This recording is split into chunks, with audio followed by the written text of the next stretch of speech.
नमस्कार मंडळी, स्वागत आहे तुमचं आपल्या एका नवीन ब्लॉगमध्ये। खरं तर हा कालचा ब्लॉग आहे।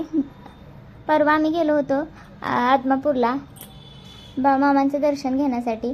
तर सोबत पिल्या पण आला होता आणि आम्ही सगळेच। तर खूप छान होता रविवारचा तो दिवस। याचा डिटेल व्हिडिओ मी आपल्या चॅनलवर अपलोड करणार आहे, तर तिथे जाऊन तुम्ही तो नक्की बघा। मामांच्या मंदिरात आलो ना, एकदम प्रसन्न आणि छान वातावरण होतं। श्रावण महिना असल्यामुळे ना बरीच गर्दी होती। तसं तर एरवी थोडीशी कमी असते, पण श्रावण महिन्यामुळे ना जास्तच होती। कारण बाळमामा हे देखील ना भगवान शिवाचाच अवतार आहे, त्यामुळे ना श्रावण महिन्यात बाळमामाला देखील बरेच भाविक येतात।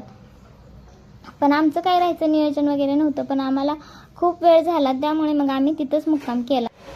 आणि तसंही सगळं आपल्या ठरवण्यानुसारच होत नसतं। तर कदाचित बाळमामांची देखील हीच इच्छा असावी की श्रावण सोमवारचा म्हणजे श्रावण महिन्यातला पहिला सोमवार आम्ही त्यांच्याच दरबारात असावं, त्यामुळे मग आम्हाला कदाचित तिथं मुक्काम करण्याचं झालं असेल। तर बघू शकता, श्रावण महिन्यातल्या पहिल्या सोमवारची सकाळ आहे आणि मामाच्या दरबारात एकदम शांत, जवळजवळ 5:30 पावणे 6 झाले असतील।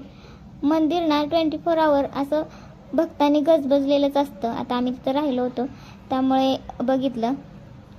नंतर मग एक दिवस मुक्काम करून आम्ही घरी आलो होतो आणि मग साक्षीच्या हळदी कुंकाला गेलो होतो। तर साक्षीचं लग्न झालेलं त्यामुळे तेव्हापासून तिची ही पहिलीच पंचमी आहे, त्यामुळे तिकडून त्यांनी तिला हळदी कुंकू म्हणजे ओसा वाढून आणलेला, जे पंचमीचं आणत असते ते श्रावण महिन्याचं। काही ठिकाणाला श्रावणपट्टी देखील म्हणतात। तर यामध्ये सगळं साहित्य होतं तिचं शृंगाराचं, परत शिदोरी होती, असं बरंच होतं। आणि जेव्हा हे बघितलं ना, तर तेव्हा ना आपलं म्हणजे जेव्हा माझं नवीन लग्न झालं होतं ना, तेव्हाचेच दिवस आठवले।